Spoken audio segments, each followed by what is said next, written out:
Guy de Maupassant, le baiser. Ma chère mignonne, donc tu pleures du matin au soir et du soir au matin parce que ton mari t'abandonne. Tu ne sais que faire et tu implores un conseil de ta vieille tante que tu supposes apparemment bien experte. Je n'en sais pas si long que tu crois, et cependant je ne suis point sans doute tout à fait ignorante dans cet art d'aimer, ou plutôt de se faire aimer qui te manque un peu. Je puis bien, à mon âge, avouer cela. Tu n'as pour lui, me dis-tu, que des attentions, que des douceurs, que des caresses, que des baisers. Le mal vient peut-être de là. Je crois que tu l'embrasses trop. Ma chérie, nous avons aux mains le plus terrible pouvoir qui soit, l'amour.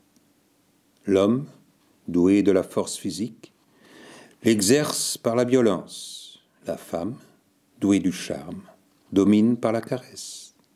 C'est notre arme, arme redoutable, invincible, mais qu'il faut savoir manier. Nous sommes, sache-le bien, les maîtresses de la terre. Raconter l'histoire de l'amour depuis les origines du monde, ce sera raconter l'homme lui-même. Tout vient de là, les arts, les grands événements, les mœurs, les coutumes, les guerres, les bouleversements d'empire. Dans la Bible, tu trouves Dalila, Judith, dans la fable Omphale, Hélène, dans l'histoire les Sabines, Cléopâtre et bien d'autres. Donc, nous régnons, souveraines toutes puissantes. Mais il nous faut, comme les rois, user d'une diplomatie délicate. L'amour, ma chère petite, est fait de finesse, d'imperceptibles sensations. Nous savons qu'il est fort comme la mort, mais il est aussi fragile que le verre. Le moindre choc le brise et notre domination s'écroule alors sans que nous puissions la réédifier. Nous avons la faculté de nous faire adorer, mais il nous manque une toute petite chose, le discernement des nuances dans la caresse, le flair subtil du trop dans la manifestation de notre tendresse. Aux heures d'étreinte, nous perdons le sentiment des finesses, tandis que l'homme que nous dominons reste maître de lui, demeure capable de juger le ridicule de certains mots, le manque de justesse de certains gestes. Prends bien garde à cela, ma mignonne. C'est le défaut de notre cuirasse, c'est notre talon d'Achille. Sais-tu d'où vient notre vraie puissance? Du baiser, du seul baiser. Quand nous savons tendre et abandonner nos lèvres, nous pouvons devenir des reines. Le baiser n'est qu'une préface pourtant, mais une préface charmante, plus délicieuse que l'œuvre elle-même. Une préface qu'on relit sans cesse, tandis qu'on ne peut pas toujours relire le livre. Oui, la rencontre des bouches est la plus parfaite, la plus divine sensation qui soit donnée aux humains, la dernière, la suprême limite du bonheur. C'est dans le baiser, dans le seul baiser qu'on croit parfois sentir cette impossible union des âmes que nous poursuivons, cette confusion des cœurs défaillante. Te rappelles-tu les vers de Sully Prudhomme? Les caresses ne sont que d'inquiets transports, infructueux essai du pauvre amour qui tente l'impossible union des âmes par les corps. Une seule caresse donne cette sensation profonde, immatérielle des deux êtres ne faisant plus qu'un, c'est le baiser.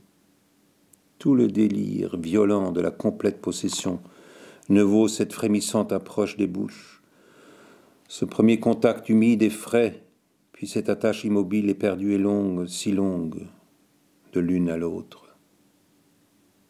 Donc, ma belle, le baiser est notre arme la plus forte. Mais il faut craindre de l'émousser. Sa valeur, ne l'oublie pas, est relative, purement conventionnelle.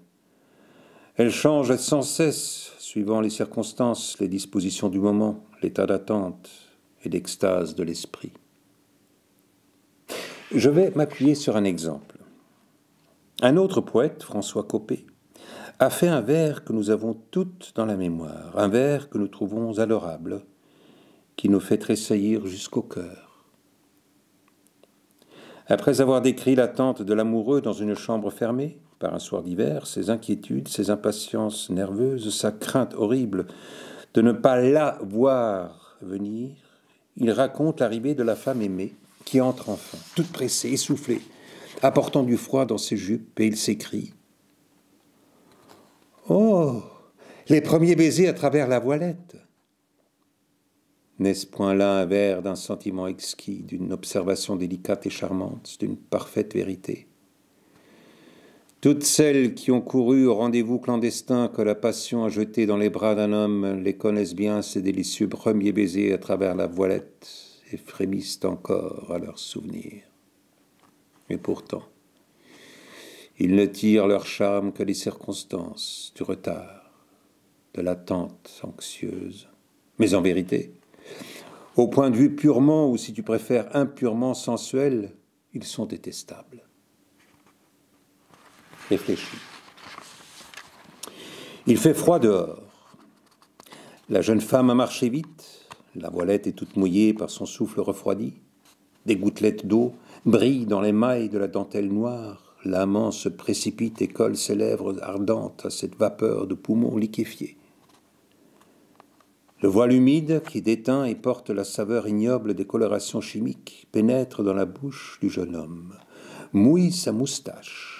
Il ne goûte nullement aux lèvres de la bien-aimée, il ne goûte qu'à la teinture de cette dentelle trempée d'haleine froide. Et pourtant, nous nous écrions toutes, comme le poète, « Oh, les premiers baisers à travers la voilette !»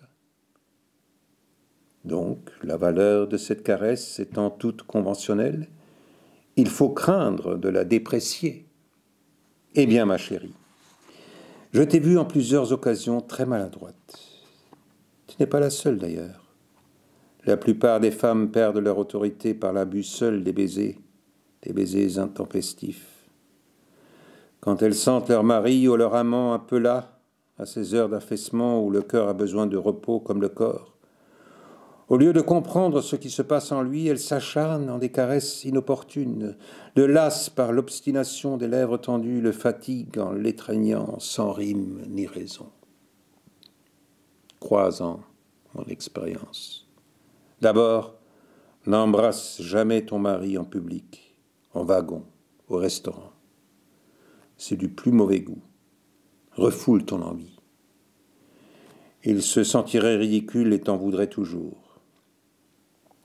Méfie-toi surtout des baisers inutiles prodigués dans l'intimité.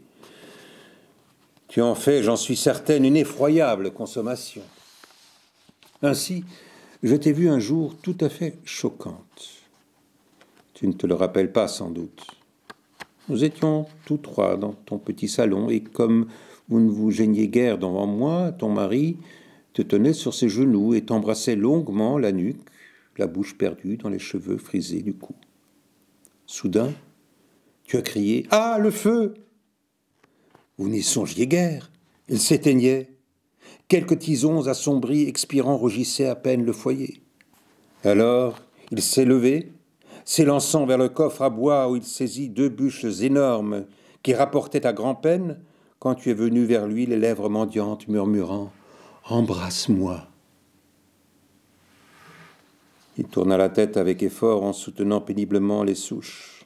Alors, tu posas doucement, lentement, ta bouche sur celle du malheureux qui demeura le col de travers, les reins tordus, les bras rompus, tremblant de fatigue et d'efforts désespérés.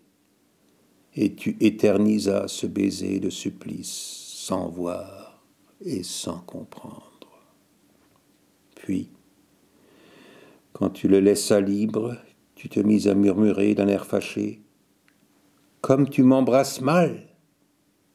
Parbleu, ma chérie.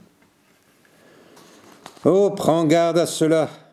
nous avons toute cette sotte manie, ce besoin inconscient et bête de nous précipiter aux moments les plus mal choisis. Quand il porte un verre plein d'eau, quand il remet ses bottes, quand il renoue sa cravate, quand il se trouve enfin dans quelque posture pénible, et de l'immobiliser par une gênante caresse qui le fait rester une minute avec un geste commencé, et le seul désir d'être débarrassé de nous. Surtout ne juge pas insignifiante et mesquine cette critique. L'amour est délicat, ma petite. Un rien le froisse.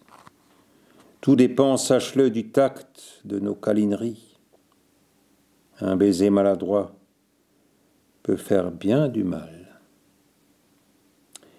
Expérimente mes conseils. Ta vieille tante Colette. Pour copie, Maufrigneuse, 14 novembre 1882.